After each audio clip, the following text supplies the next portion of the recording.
All right, well, let's just get started. I think we don't really need to pause. They can catch up later if they join us a little bit later. So let's just get to introductions. So as I mentioned, I am not Victoria Alexander. I'm Tina Fallon, and I have worked. Oh, look, I'm in the slide. That's so nice. I have been working with and for Victoria Alexander at Realty Collective for 17 years. The entire time I've been a real estate agent, and I do that because I really love the way Realty Collective does business. Small boutique woman-owned firm without shareholders. The only clients we have and the only people we work for are our own clients. So it's a pleasure doing that. And we are, as you go through this process, your coach, your therapist, your sounding board, and we help you through the emotional roller coaster of selling in New York City. And we try to make it as stress-free and as enjoyable as possible. It is always a challenge, but we try to make it less so for you. And one of the ways we do that is we enjoy working with Rashidah Siddiqui, a real estate attorney, and I will throw over to you. Hi, good afternoon. As Tina said, my name is Rashidah Siddiqui. I am a real estate attorney. My office is located downtown Brooklyn. I have been practicing real estate going on 20 years officially as of April. And I represent lots of sellers throughout those years. I'm licensed both in New York and New Jersey, practice in all of the boroughs, including as well Long Island, Nassau County, Suffolk County, Westchester, and Rochester. So just look forward to giving you some insight as a seller, what you need to start preparing for, documents you need to start thinking about as you start this process of potentially selling your property.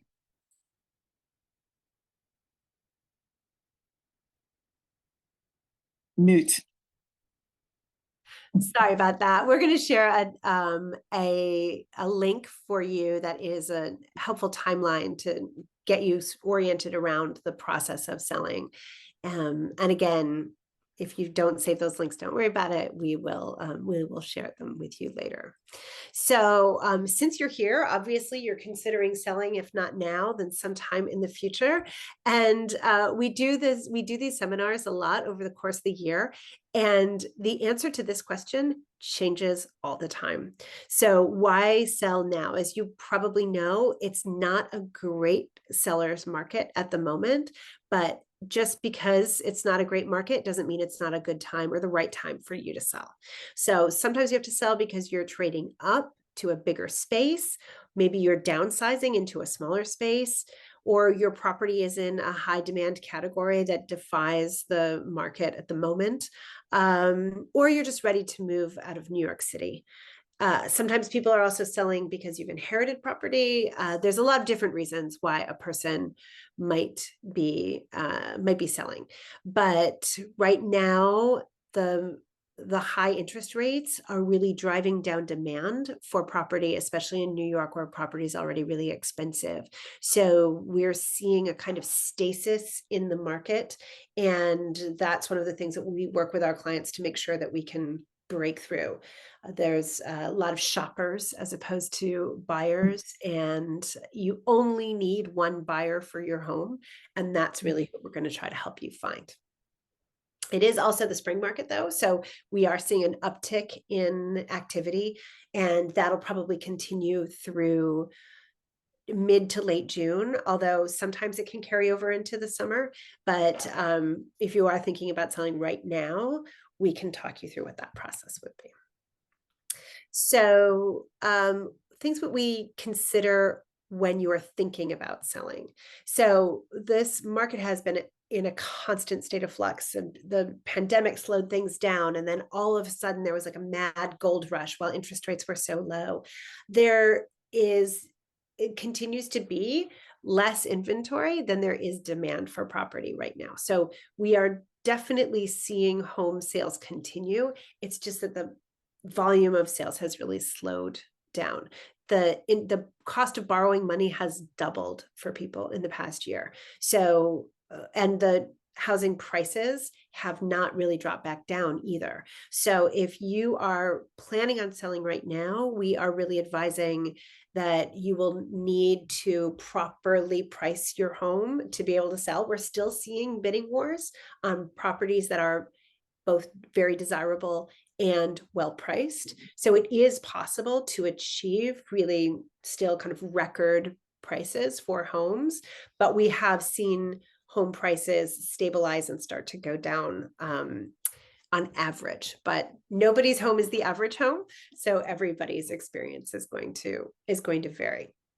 One of the things that we always want to make sure, if possible, is that you've held your home long enough to be able to sell at a profit.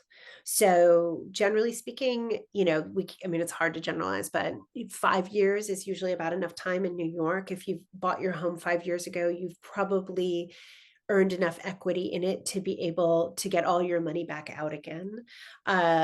Sometimes you have owned the home for a very long time and you're about to sell and make a huge profit. There are also some tax considerations that Rashidah is going to be able to fill you in about, which include things like 1031 tax exchanges, and calculating appreciation and closing costs. But Rashidah is going to be able to give you a little bit more info on that. Yeah, so definitely in New York, as a seller, there's going to be, particularly you have to pay New York City and New York State transfer taxes. I tell clients, it's like when you're buying, the city and the state have their handout, and when you're selling, they come back and they have their handout again. So always that's one of the fees that unfortunately is going to be there no matter what type of property you're selling. So you want to take that into consideration. If it's over 500,000, it's going to be for New York City 1.425%. If it's under, it's going to be 1% for New York City. New York State is a flat fee amount, a flat percentage amount of 0.4%. So those are the numbers you want to think about as far as New York City, New York State transfer taxes that you're going to have to pay as a seller. If you're selling a co-op, co-ops may have a flip tax. And those can depend on your building because it can be dependent on the number of shares you own. Some of the older co-ops have it based on the number of shares. More of the newer co-ops have it based on a percentage. So it can be a percentage of the overall purchase price, or it can be a percentage of your profit. So always a good thing when you're thinking about selling, contact your management company, find out if there's a flip tax for your building, because that's something that you're going to have to use for calculating. Condos typically don't have flip taxes. I've seen maybe one or two that they have what they call option fees, where they either have it as a buyer expense or a seller's expense. But once again, it may be a percentage of your sales price. So you want to always contact the management company and find out what fees the condo or the co-op may have. Capital gains, something you should think about as a seller. Was this your primary residence? Was this an investment property that you were renting out? Or was it a kind of a hybrid of both? Always speak to an accountant. I say, I'm not an accountant. I can give you the basics on what, capital gains is, but really it is a percentage of your profit. They'll look at what you originally bought the property at, all of your capital improvements that you did, and then of course, where you're selling your property at. And it's based on a percentage, so it can be a higher amount. If it is investment property, have a conversation of whether you potentially are buying another investment property. And there's a thing that we call as a 1031 exchange. Too much to go into for this particular seminar, but just so you have an idea of the language out there, is if you're selling investment property and plan to buy another investment property, you can defer your capital gains. So that's something that you should think about. Speak with your attorney, speak with your accountant. But definitely, as indicated, transfer taxes is always there. Unfortunately, New York City and New York State. Flip tax depends on your building. If you have a mortgage on your property, that has to be paid off. Realtor commission is also something that you're paying. And then miscellaneous fees like your attorney fee, any open water, any open taxes, move out fees that your building may have. transfer agent fees. So those are kind of the expenses that you would have as a seller. I know it does seem like a lot, and it is a lot. And it's one of the reasons why we also, sometimes somebody will come to us and say, hey, I'm thinking about selling. And when we start to add all those numbers up, it feels like now may not be the right time. And we also like to work with our clients to find alternatives to that. Maybe if you you own a condo or a house, you can rent it out for a period of time. Maybe there's something that you can, there are some alternatives to selling that may work for you in your specific situation. Or if there are not, then we work out the ways to best minimize those expenses for you and maximize your return. So so let's say we haven't talked you out of selling yet. Let's see if your property is what people are looking for. So again, there's a buyer for every property, but certain property types are more desirable and tend to sell a little bit more quickly. So if you have a home that has great amenities, which include, at this point, outdoor space is still a very high premium for people who've lived through the pandemic. If you're in a great location, during the pandemic, when people were able to work from home, proximity to the subway did not matter as much as it does now that people are returning to office. So so those are things that have just sort of shifted over time. If people are working from home, then do you have a dedicated workspace that somebody has and that can access in your apartment or building? And then timing considerations. Are you able to move quickly? Do you need to hang on to it for a period of time until you find another property? That can be a factor in terms of the desirability of your home. And things that we can't necessarily speak about, but you may know, is that school performance is a factor for certain types of buyers. And some buyers are looking for a multifamily right now as a way of offsetting the cost of ownership. Rents are still incredibly high, and somebody who can collect rent from an additional apartment or two in their building can help them offset the high cost of borrowing at the moment. And always a winner in New York is if you have parking. People just love to have a place to put their car. No, you can get, if you've got parking, you've got buyers. I'll just say it like that. So the other thing that's happened during the pandemic, although it's easing a little bit right now, is that people are really looking for things that are turnkey. There was a lot of kind of horror stories about supply chain issues and how it was impossible to get contractors and you couldn't do any renovations. I will say at this moment, for the first time since about 2019, we are seeing buyers who are interested in fixer-uppers come back into the market in a kind of meaningful way. So, but then again, if you do have a fixer-upper, you do have to make sure that you can price it accordingly, because construction is very expensive. And if people have to carry the home while they're also living someplace else while it's under construction, those are big factors for them. But this is, again, I'm making big generalizations. Obviously, your own property is a very specific property, and we're happy to discuss your specific situation privately as well. You only need the one buyer. So then we found you a buyer. You know, we think we can find you a buyer. We also like to look at this as a holistic approach. What is your plan for after you sell? So before we put your home on the market, we want to know where you're planning on going. So do you want to stay in your home for a while after you found a buyer while you look for a place so that you don't have to move twice? Or is your timeline more flexible than that? And then do you have a price, a number where, you know, if you sell for this, you're going to be able to make the change that you need to make next. So you're going to be able to start your new life with the money that is coming from this home. So we also really want to take a look at that, because if selling your home isn't going to get you through to the next step, maybe now's not the right time. So having a good plan, a good exit strategy, I think is really important. It's something that we will talk through with you, but it's also, I think, important to share with your attorney so that they understand why we're working at the timeline that we are working, or what specific things we're going to be asking for in a contract, so that everybody is on the same page. And there is no shame in being very specific about your needs. We can always work to tailor a sale to your needs. If you say it doesn't make any sense for me to sell below this number, that's something that everybody can know going in, so that we understand that we're not going to be discounting the home.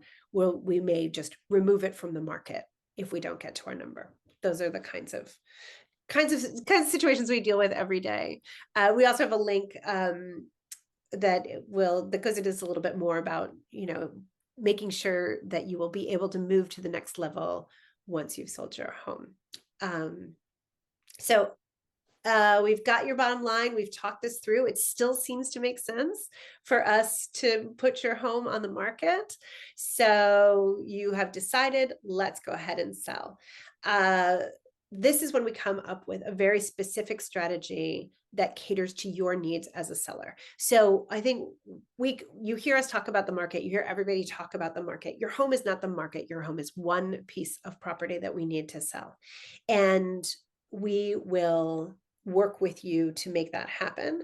We also we're Brooklyn specialists at Realty Collective. Unlike Rashidah, who works all over the place, like we're quite Brooklyn centric. We do occasionally sell properties in other boroughs, but we really know our neighborhood, and we think whenever you're interviewing a broker, it's really great to go with somebody who understands both what your neighborhood is like, what the market is like in your neighborhood, and what your specific property needs in order to market it to buyers in that location. So the next really big important part is to assemble the rest of your team. So you're going to get a real estate attorney. Please do not wait until after you've put your home on the market to start interviewing attorneys. It is really important to find somebody who you trust. It's really crucial that you find somebody with New York City real estate experience, and you have to make sure that they're experts in the kind of home that you're selling. If you have somebody who's never worked with a co-op board before, you do not want them representing your sale. That goes for your real estate agents as well. And you want people who are going to be able to navigate the kind of market shifts that we are in. I mean, we have weathered every possible storm. I think in the time that we've been working with Rashidah, we've had, economic collapses. We've had crazy storms that have changed the underwriting terms in the middle of a contract period. We've had bank failures. We've seen it all. And that's not to mention the pandemic. So you really want to work with people who are game for anything, because honestly, anything can happen. And to that end, we recommend that you really interview a number of different people to find someone who's going to really meet your needs as a seller, but also somebody who you feel like you're not going to mind working with that person for a long period of time. When you see their phone number come up on your phone, you don't want to be thinking like, oh God, I don't want to talk to that person. So find a broker and find an attorney who you feel comfortable with. And we can also share some information about what to ask a real estate agent when you're doing that interview. Rashidah, do you have some suggestions about how to find a real estate attorney you feel comfortable with? Yeah, well, definitely you want to ask the attorney just about their experience in doing real estate. Are they primarily, practicing real estate? Are they litigation? Or are they, civil or divorce? Real estate can be very specific and very time sensitive. So you also want to make sure an attorney has the ability to represent you throughout the transaction for a closing, and may not be, an attorney that just does it on the side. Always ask them instead of how long they've been, practicing. Have they represented clients that are selling in a particular area, whether it's a co-op, a condo, or a house? Who you're going to be dealing with. Is it primarily going to be the attorney, or is it going to be a paralegal? So you want to make sure, what the turnaround time is on sending out contracts, what based on their availability. So just really, as Tina said, interview the attorney. And you really want to have a specific real estate attorney, because also the buyer's down payment is being held in escrow in that attorney's escrow account. So you want to make sure that, the attorney does have an escrow account. If they're real estate attorneys, they will have one. Sometimes other attorneys may not have that because they're not dealing primarily in real estate and they don't need to have one. So that's something you want to definitely find out.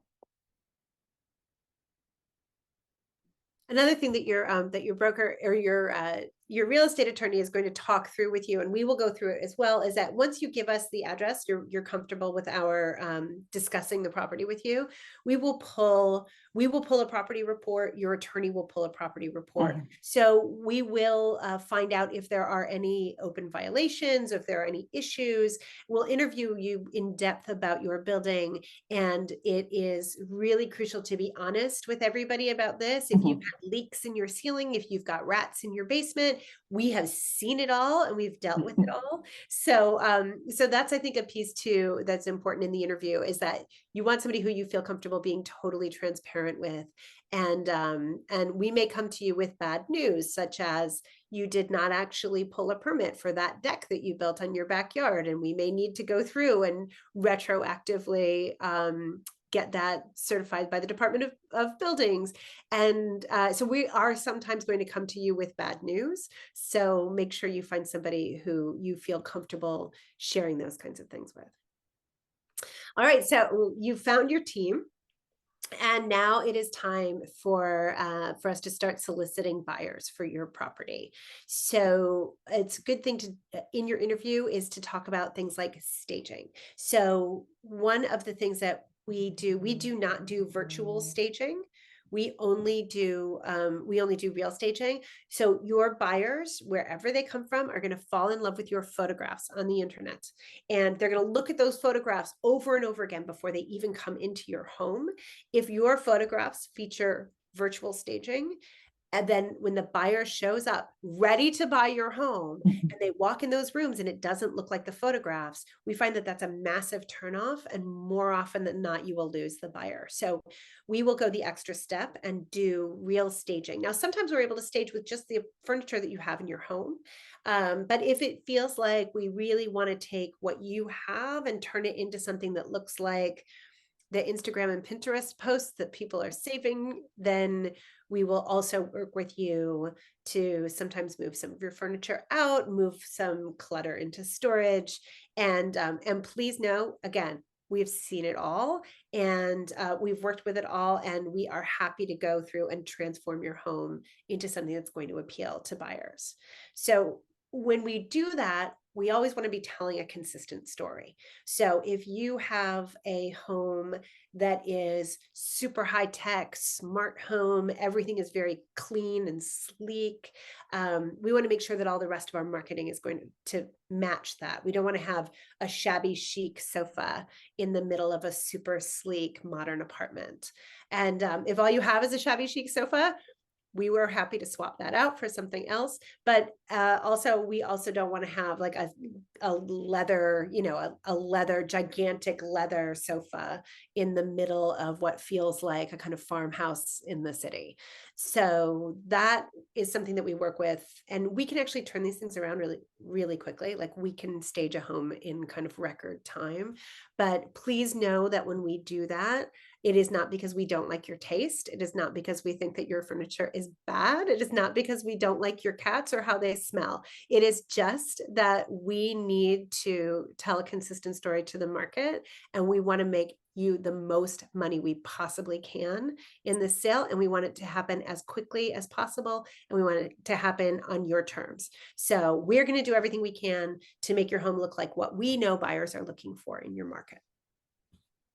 And the buyer who you're looking for is most likely you from a few years ago, but with more money. So we're just trying to, you'll be surprised at how often the people who buy a property from somebody else are share a lot in common with the people who are those sellers. So we're going to send a link about the perils of virtual staging. I feel like an evangelist about this. It's like virtual staging is terrible, but every once in a while people do have to do it. But that's what we do. So and then we at Realty Collective are members of the MLS, or the Real Estate Board of New York, which is the de facto MLS for New York. And New York is a very weird market, but we do share listings with each other. So the big names like Compass and Corcoran have access to exactly the same listings that we have access to. There's no difference in terms of what you can of the buyers that you can solicit. They're all looking at the same They're all looking at the same websites, and all of those brokers know us because we live and work in Brooklyn and we've been here for so long. And so you definitely want somebody who other brokers trust. And those brokers are going to bring you their best clients when they know that we are offering them real value. Okay, so let's say we've done the proper marketing, we've staged it, we have great floor plans, we had an open house, we've done a lot of other scheduled showings, and now it's time for us to consider offers. Now, we're still saying offers plural, but in this market, it may be offer singular. That doesn't mean it's not going to be a great offer, but you may only get one. And as a result, we always take every offer seriously. So somebody may come in with a lowball offer right after you've put it on the market, and you just think, I don't want to deal with those people. They're not serious.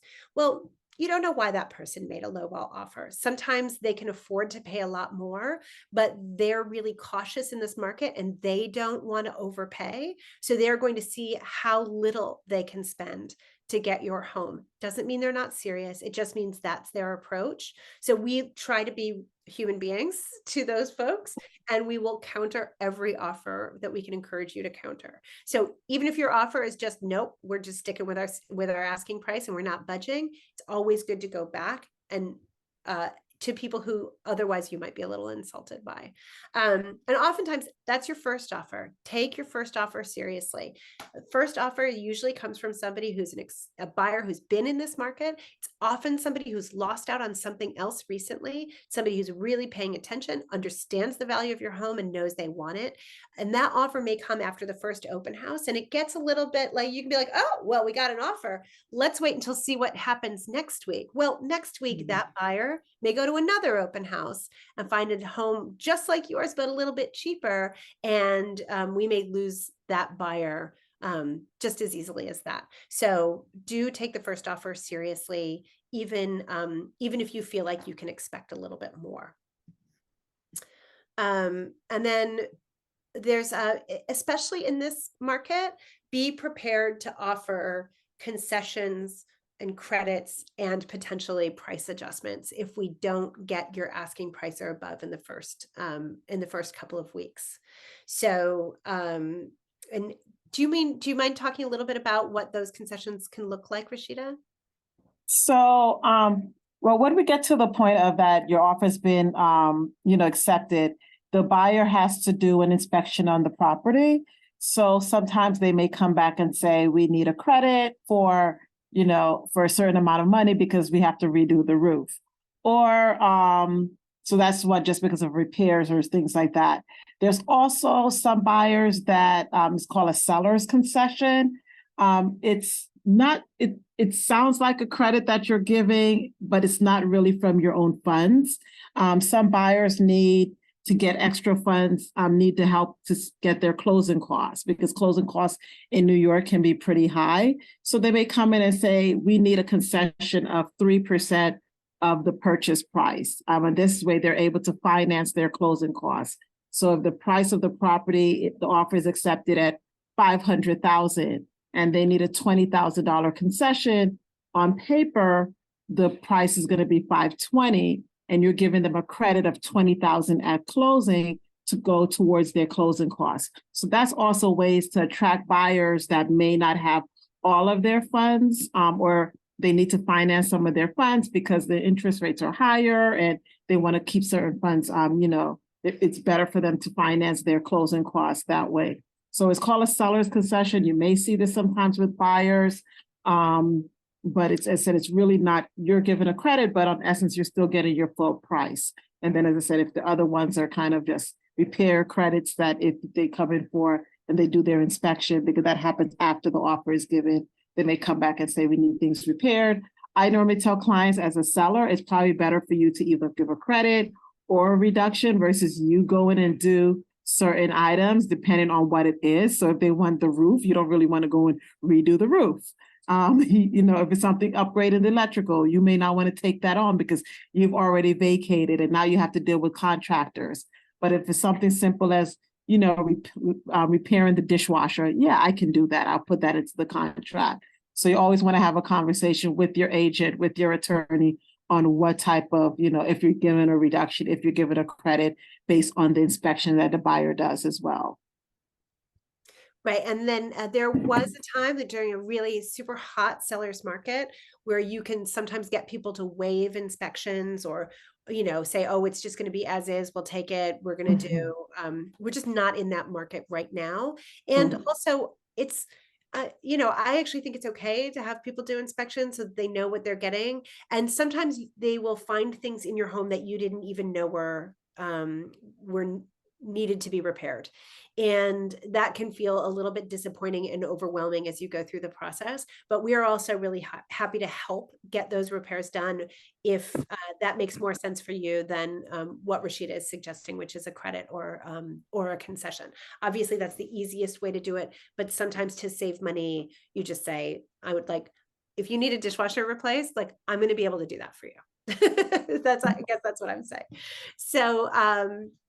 So we have agreed that inspection happens before we have a signed contract. So we've accepted an offer, we've negotiated the deal terms, we know roughly when the closing is going to be, and we put all of those terms into a deal sheet at which we send to your attorney and the attorney for the buyer, and they work out the contract and send it back and forth. During this period of time, we are ever vigilant because time is the great deal killer in any market. It's time that kills deals. And so we always want to be ready with whatever information the buyer needs, whatever information your attorney needs, so that we make sure that we are not the reason that the process is slowing down. And then we, in terms of we're ready. We've got an accepted offer. Our deal sheets are out, and now it's Rashidah's turn to get to work. So some things that I tell clients as you're thinking about putting your property on the market, you should start putting some of your documents aside as well, especially if you're going to be moving and things like that. Things get lost, either scan them, put them in a separate file cabinet or separate box. If you have a house, then the things that you want to put aside is a copy of your deed if you have that.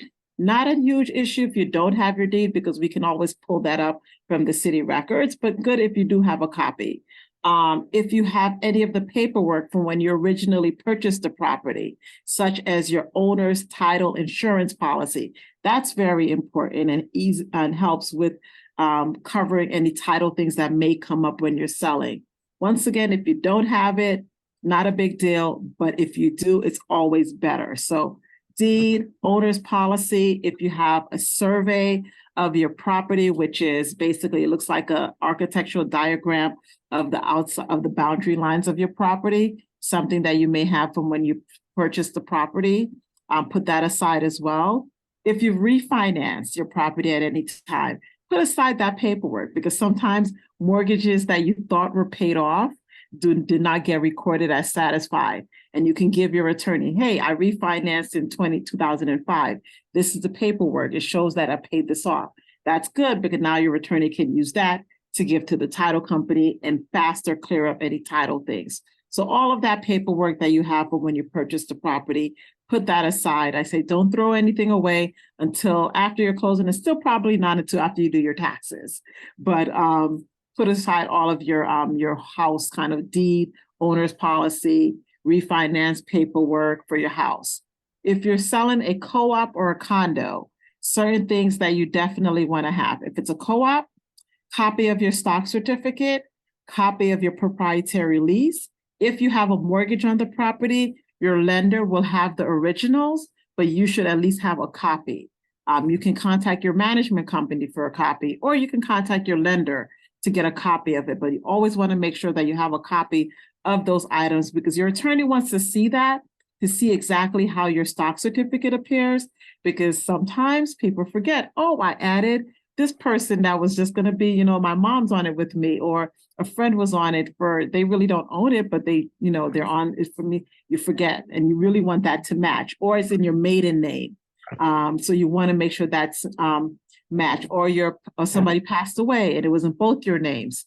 So always copy of your stock certificate, copies of your proprietary lease if you have a co-op.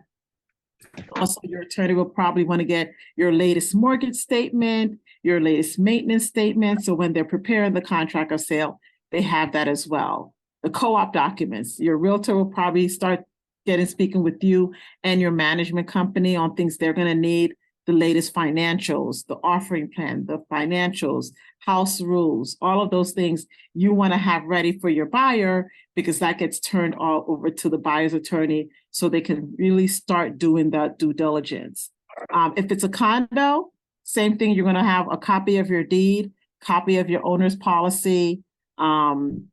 Also, and if you did any alterations, whether it's a co-op, a condo, or a house, copies of anything like that. So the main important paperwork you're going to have, because your attorney can use that as they prepare the contract of sale. I would say one additional thing at this moment in time, particularly, is to find out if you have an assumable mortgage. So one of the things that we've been seeing people do successfully, although it's not always an option, is to be able to assign their current mortgage to a new buyer, or to do something called a purchase CIMA, which we don't completely need to get into here, but that can enable the buyers to have a lower interest rate if your mortgage is at a lower interest rate than is currently on the market for at least part of the purchase of the home. And that's something that can really drive up your resale value. So it's worth, again, it's something that we will just go through with you beforehand. It's good to have that taken care of in your lead time. If we haven't already addressed it, we can always pick it up on the fly. But if that's something that you are able to offer, that's a benefit to the potential buyers. And so it's good to know that in advance.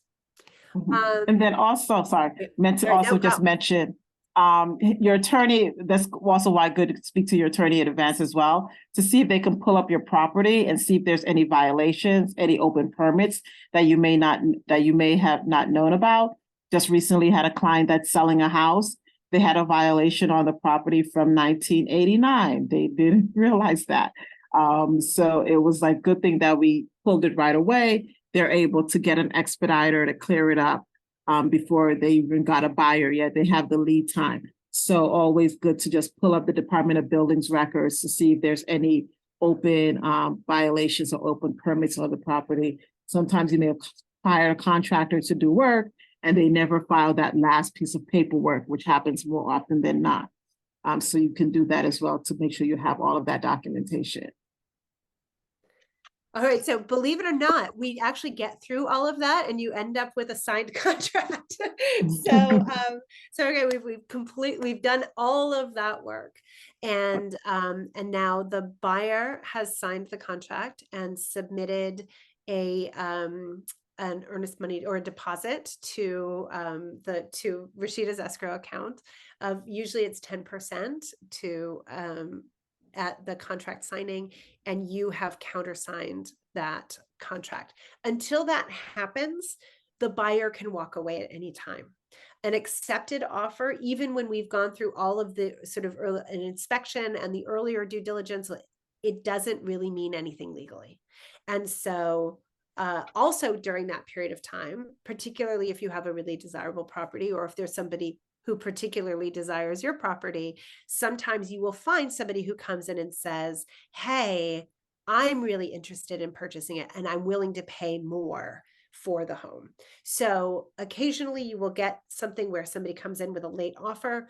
We generally, as a courtesy, offer the buyer with the accepted offer a chance to meet that number, but it is possible for you to move on to a different buyer during that period between accepted offer and signed contract. But do remember, it's also possible for your buyer to walk away and buy something else. So it's a really stressful period. And again, that's why it's great to have all your paperwork in advance. So we can just move everything over to the buyer's attorney. They've got everything they need. They can review it and get you into contract. So now you've signed the contract, and it's back over to Rashidah again to get us cleared to close. Yeah. So first, the buyer always signs the contract first. Signs the contract, sends the money for the down payment. Your attorney is holding that money in escrow, the down payment, until the closing. During that time period, things are happening on the background with the buyer's side as far as them getting a mortgage, getting the title report done on the property. And as they're doing that, your attorney gets the title report, reviews it. If there's things that come up that need to be cleared, then your attorney will work with you to get the paperwork in order to clear it. Timeframes typically for a house and a condo, you're looking at roughly a 60-day time period. It's on or about in New York, and it's flexible because there's so many moving parts. But typically you're looking at 60 days for a house transaction. And if it's a co-op, it can typically be about 90 days, sometimes longer, depending on the building. And that's really because the buyer has to get interviewed and approved by the co-op in addition to getting their mortgage. So there's this third part that has to happen that makes a co-op transaction longer than a condo or a house transaction. Once all of that happens, your attorney will coordinate with the buyer's attorney to schedule the actual closing. Your closing, you have to deliver the property vacant and broom clean, unless there's a separate provision in your contract otherwise. So when you're going to sign, or even when you're putting your property on the market, have a conversation with your agent on what's your exit plan. I think Tina had mentioned at the beginning, because as I said, your standard contract says property is delivered vacant and broom clean on the day of the closing. You're turning over the keys, the buyer gets the property. There are situations where individuals are selling and buying.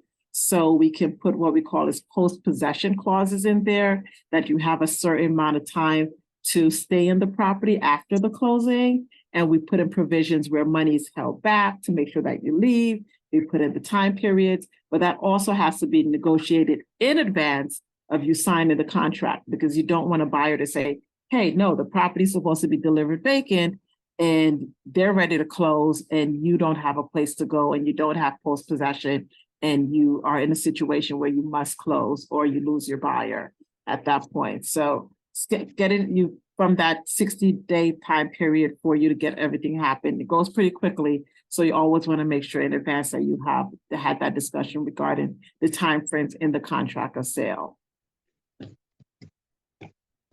Okay, so while all that is happening, we are getting ready to close this deal. Everything that we've agreed to in the contract has to be addressed. So if I'm replacing that dishwasher, it's on me. I got to get that dishwasher replaced. If you've offered to deliver the home vacant, this is the time when you have to get your tenants out.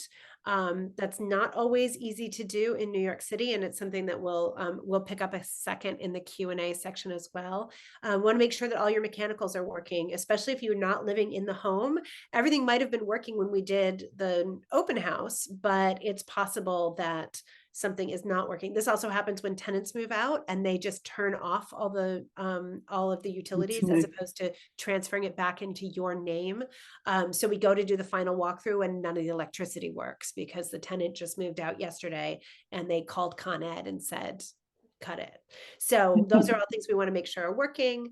And then as we go into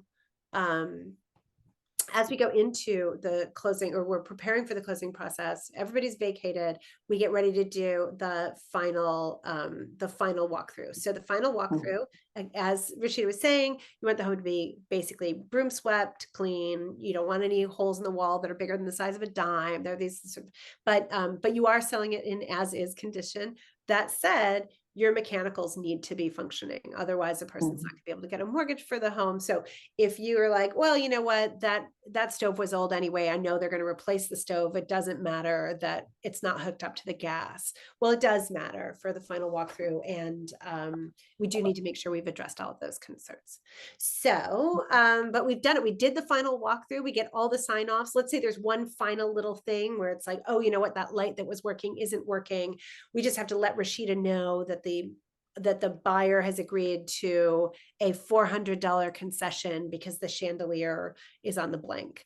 And then she will write those final changes, and she'll be mad, but she'll write it into, I'm not saying she won't be mad, but she'll put those adjustments in so that when you get to the closing, there are no surprises for anybody. Yeah. And scheduling the closings are actually done in person. Signing of your contract, you can do that electronically now A lot of the attorneys send you a link, you sign your contract electronically, but for the closing itself, they still wet signatures. So they are done in person. So you actually have to attend, or if you can't attend because you've moved out of the state or you can't get off of work, you have to make arrangements for either giving your attorney power of attorney to close or meeting with your attorney in advance to pre-sign documents. But it is something that you still will need to be in person because documents have to be signed, notarized, copies of your ID, that will be needed. So always have a discussion as your attorney starts scheduling the closing. Your attorney will find out about your availability because it's based on everyone's availability, depending on the type of contract you have. It may be at the co-op attorney's office, or it may be at your attorney's office or the buyer's attorney's office. But once again, everyone is meeting up to actually sign those documents, the deed, the transfer tax forms, all of those happen. The closings are typically about an hour and a half to 2 hours, depending on the property.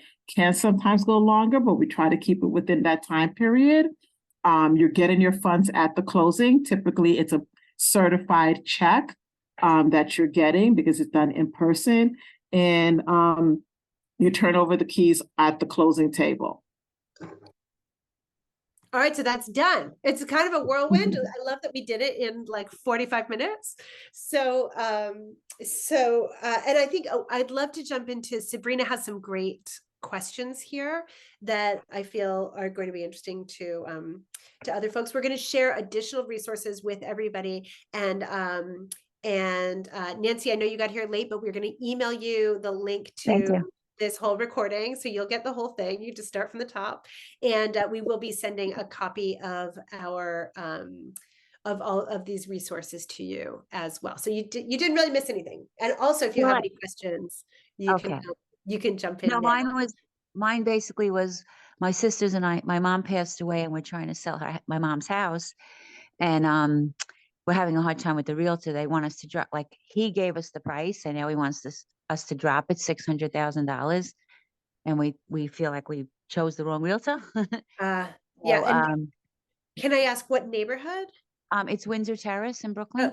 Oh, okay, that's a big price drop for Windsor Terrace. Mm-hmm. Yeah. So if you'd like to discuss it again, like totally no strings attached, I'm really happy. I love my job so much. I love talking about property with people. So if you want to, we'll send you a link if you want to schedule a time to discuss that, because that sounds, if nothing else, it sounds really stressful and unnerving. It might be the right choice to drop it $600,000, but that can't feel good for you and your sisters. So well, the thing is, he wanted, within the first open house, he wanted to drop it. Like he should have done more research. He doesn't know Windsor Terrace at all. He's from Marine Park. Okay. He shouldn't have agreed to that price if he knew. He didn't do enough research. We don't believe, but we're stuck now in November with him. So well, anyway, Rashidah, can I ask you a question about that? Are they stuck until November with him?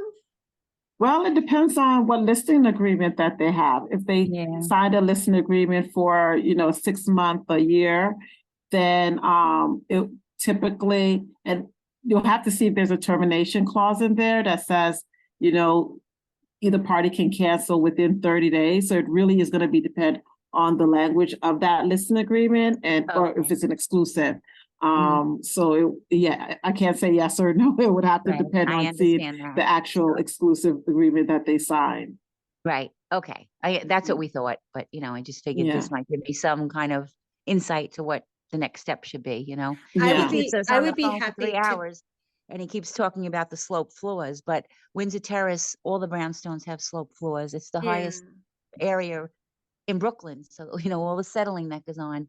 But he doesn't want to discuss it. He just keeps telling us, drop the price. And we agreed to drop it, but not 600,000. We'll do it 100,000 at a time, maybe, Right. But I would be happy to discuss. I can't solicit another broker's listing. Sure, I understand that. But I would be happy to just talk it through with you if you're interested in just getting getting some feedback.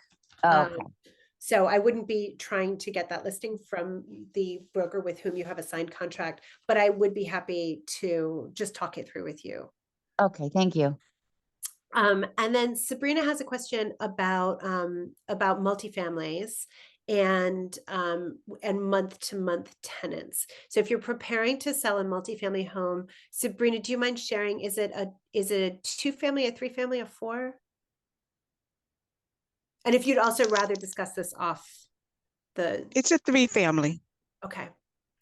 And are there One tenant tenants? has already moved, and one is gave them the 90-day notice already. Okay. Um, but and they want to stay, but they are prepared to leave. Okay. So Are those tenants paying market rent? Do you know? they are under. It's a 1-bedroom, and they're paying 2,300. Okay. But it could be a little bit more. You know, I was one of those people that I didn't treat my home like a business. I didn't really raise rents, and now I realize that that's something that I should have done. But as long as people were there, I just let them stay at whatever rent they were, and then when it turned over, then I changed it to market rent. I just want to say I think that there's a lot of terrible landlords in the world, and it sounds like you're not one of those. And I don't want you to feel that that's going to hinder you at sale. I think, it sounds a little goofy, but I actually think karma is a big part of this. And the fact that you had good tenants, and do they pay regularly? Yes, absolutely. You know what? Good tenants are worth their weight in gold. So if they paid a little bit under market, I have not raised my tenant's rent since she moved in because she's a fantastic tenant. So you are not being taken advantage of. I think you're being wise. And if that leads to low turnover and less stress for you, it's really worth more than money. Thank you. Yes, I felt the same way. It's not going to hurt you in your sale. So please don't worry about that. And then do you occupy or does the owner occupy the other unit? Yes. Okay, great. Well, that sounds like you're in a perfect situation, honestly, because you can deliver at least 2 of those units vacant. So even if you want to keep your other tenants in place, it sounds like you have something that a buyer in this market would be really interested in because it enables them to move in. They can collect income right away. Some banks actually prefer, if somebody's stretching to make the mortgage, they prefer that there be tenants in place because they want to, they can allow up to 75%, or everybody has different metrics for it, of that income to count as qualifying income for the buyer. So just as every seller's situation is very specific, every buyer's situation is specific too. And so your current situation may match up really nicely with a buyer who's out there looking for something that is partially occupied, but they want to do work on the other apartment and they want to live in one while they're working on the other one. So I'm sure we can find you a buyer for your home. And then checking to see if there's violations. So one thing you can do is get a real estate agent to do it for you because that's, we do the initial pull. We use Property Shark, which you're welcome to use too. It just costs money and we do it for free for our clients. We do that initial pull where we will come across if there's any violations, they'll show up there. That's not true. Many violations will show up there. Sometimes if we find something, we would want to go a little bit more in depth. Once you've found a real estate attorney who you feel comfortable with, she will pull a more comprehensive list because they will sometimes find stuff like, I never would have found that 1989 violation. That came from the vault. But so we can do it. So one way you can check to see if there's violations is you can go to, there's various websites where you can find, so HPD keeps a record of them. You can go into the city's own records site. But if you don't want to bother doing that and you'd rather have a service provider do that work for you, that's something that we do for our clients. And then the question, do we need to stage it if you're selling it as is? You're always selling as is. All property is sold as is in New York City. So I find that staging, one of the things that staging does is it's not about like putting lipstick on a pig or something. It really is showing people the size of the rooms. People just can't imagine how big a bed is when they look at an empty bedroom. And so if you don't put a bed in a bedroom, people will say that bedroom's too small. And then you put the bed in the bedroom and they're like, oh yeah, that bedroom's huge. And it's just the way people operate visually. If you don't have time to do it, there's obviously ways around it. And if there's a property that you're planning really on just selling to an investor, investors really don't care about those pictures, but we want the investors to feel pressured to pay top dollar. And what will pressure them are other buyers who fell in love with the photos of your place. And so that's, I think that there's a great argument for, so we do staging, because we're a small company, we provide the staging for free of charge to our clients in most situations. So we love doing it. It makes it easier for us to sell the home. So it's really worth it to us to do that staging. So if part of your resistance to doing it is either time or expense, we do it very quickly, and we cover that expense for our clients. And then in terms of getting a house on the market for June 1st, it is not too late to get a home on the market for June 1st. It just depends on all the things that Rashidah has just mentioned in terms of having things together. A multifamily house, a house of any kind, is, and I'll Rashidah, defer to you on this. They're easier to sell than a co-op or a condo, generally speaking, as long as you have your basic documents together. Rashidah, do you think that's true? Yeah, definitely. I mean, with the multifamily houses still, if you have tenants, if it's month to month, then you really don't have a lease. But if they have a lease, then obviously you want to have a lease. Other things for the multifamily still would be just your deed. If you have a copy of that, great. Once again, if not, your attorney can pull that actual deed from the property to see who actual ownership is. And I always ask clients, sometimes depending on how long the property they've owned it, if it's a family property, if there's estate issues and things like that, always want to kind of get a heads up on some things that may come up in the future, especially if it's in, that's been in a property that's been in the family for quite some time. But your standard documents would be your deed, owner's policy, survey of the property. If you have them, great. If you don't, not a deal breaker. There's workarounds on them as well. All right, so I think we got through all the questions, and it is 6:01. So I feel like we came in kind of record time. I'm happy to keep going with this. If people want to keep the Q&A going for a little bit longer, I'm free. And I think these are really interesting and exciting questions to me. I really love this work. I love the problem solving around this work, and there's nothing better than getting a seller across the finish line where they have that check in their hands. And Rashidah and I had a closing yesterday that has been in the works for a year almost. I think we started working with that seller to get a multifamily property that was an estate sale onto the market. And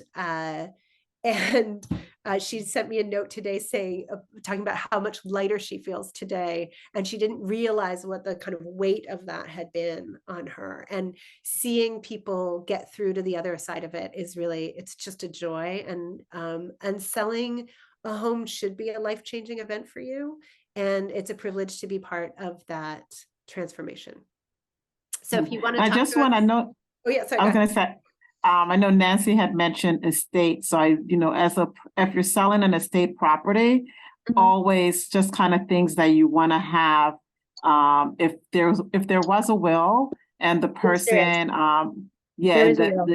okay, and they probated the estate, then you definitely want to make sure you have the letters testamentary, because that's going to be needed. Other things that's going to be needed is a release of estate tax lien. If you had an attorney that did the probating of the estate, you can ask them if they got that. Also things that probably an heirship affidavit, just kind of given the history of all of the individuals. So there's other kind of more specific items that title companies. They haven't asked us for anything. They just came in within a week of my mother's passing, put it on the market in a week, and they told us that they've always sold houses in a week to 2 weeks. So they're frustrated now. We're in week 4 and they haven't sold it. So they did give us the name of a lawyer. My sister contacted him, but we haven't he hasn't been in touch to tell us anything that we would need. Mhm. But there is a But will. yet, And, okay. And did you probate the estate already? I don't think so. What do you do when you probate it? So if there's a will, you actually have to go through surrogate's court and have the executor who's named in the will get these papers from surrogate's court, which is called letters testamentary, to give the Oh, authorization to sell the property. And okay. if, Well, right now we yeah, have a meeting with the lawyer. mhm, My mother left money, and we were going to go in and talk about all that with the lawyer. okay, But I don't know. definitely yes. Yeah, Yeah, because very none of us important know because mhm. yeah, We never very told. important because in Kings County, getting those letters of testamentary can be anywhere from 6 months to sometimes a year, depending on the backlog. So have a conversation with the attorney to make sure that they start the process. Okay, so that wouldn't be in the will? No, so the will is just saying this is what we want to do with the property. But you Okay. actually have to go to surrogate's court to actually, they're going to want the original will. They're going to want the executor to be the person who's named the executor in the will to get to fill out the documentation to become authorized to sell the property. Okay. Even though the will may say these are the beneficiaries, if the person passed away recently, the title company will not just take the will. They're going to want those letters of testamentary to be issued. And the only way that can be issued is through probate court Well, and they getting that they issued. didn't tell us any of that, you know, Yeah. So the realtor. definitely. Yeah. I don't know if it's their job to tell us that, but they haven't mentioned anything. We also Yes, have a I mean, a tenant there living realtor there. who's, yeah, a realtor who knows what they're doing should be and asking you these That's the questions and question, saying, yeah. hey, did you get this done? It's an estate sale. Do you have the authority to sell it? Where's your letters of testamentary? Nothing. But if they didn't, then I'm just letting you know that this is Mhm. something you should definitely be, that's going to need because you won't be able to sell it. You may go into contract and then realize it's going to take me 6 months because it hasn't got those letters of testamentary that's going to So be I should call needed. the lawyer. I should call the lawyer's office and ask them about the probate and that. Yes, 100%, The lawyer that 100%. did the will. The lawyer that did the will. Your state Yes, lawyer? because they, Okay. Mhm. yes, Okay. definitely. All right. Thank you very much. You're welcome. You're These welcome. people are stringing us along, and Well, if Yeah. there's, and if it's something, if you do, again, if it's something that you want to just talk about a little bit and further, sort of like, okay. Mhm. I'm happy to talk it through because it sounds like it may be a situation where you have to pull the property from the market for a period of time Mhm. while Yes. this gets sorted. And Mhm. and if there's carrying costs associated with the home where it would be better to have, say, a short-term tenant in the home for a period of time. We have a tenant that's moving out next week, but there's no mortgage on the house. My mother Okay. was 98 years old, but there's money there to pay the taxes and, insurance and Con Ed and Okay, so Keyspan. that's not going to be That's not a problem. Mhm. a problem for you and your sisters. Right. Mhm. Okay. Okay, that's good. That's Mhm. wonderful. And Yeah, what a gift from your mother. I mean, it's a I know. wonderful thing. I know it's a big process to go through, especially while you are grieving. And I'm sorry that it's not getting off to a great start, but I'm Right. sure you're going to be able to get through to a good finish. Right. I believe so too. But as I said, we're Yeah. not really happy with the two. The woman who was doing it never told us she was retired and showed up the day to show the house with some I don't know if he's a partner or a close friend who's a realtor in Brooklyn. They never told us that, so we were duped from the beginning, but it's too late now, I'm so sorry to hear that. I don't Yeah. actually believe it's too late. I think that you have alternatives to Mhm. that. But again, I just have to be careful not to Sure. I understand that. advocate for that. Of But course. I do think that you should certainly advocate for yourself, and in any selling situation, this goes for everybody, is please don't, if somebody is making you feel like you have less information than you need, or if Mhm. you feel like somebody's behaving in a way that that is making you feel distrustful, then Right. please do share that information with your real estate attorney and see if there's a way of moving Well, that's their around that. friend too. The real estate attorney is their friend too. Yeah. Yeah. So Well, anyway.